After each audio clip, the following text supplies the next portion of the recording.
kadhalika katika mambo ambayo tunatakiwa tulipange na kwa nayo ndani ya Ramadhani kabla Ramadhani ni tauba nasuha. Hiyo tauba kila mmoja anakosea kama qala Allah fi hadithi qudsi ya ibadi innakum tukhti'una bil-layli wan-nahari wa ana aghfiru dhunuba jami'a.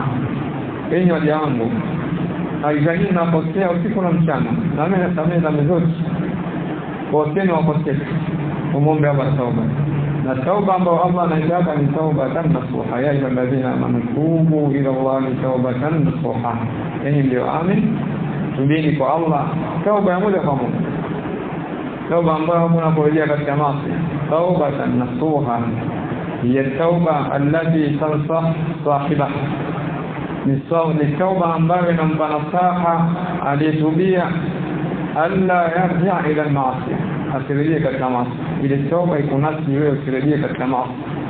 Hii ndio tauba ambayo Allah anaipenda na anafurahi Allah kwa tauba ya mja.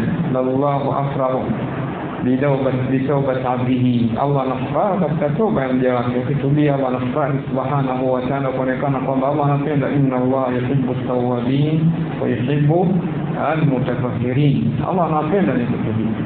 Kwa katika maandalizi ya Ramadhani kadhalika ni kujitahidi waja kuleta toba na kuwa wakweli katika toba kama qala Allah wa yasalu sadaqallahu lakana khairan.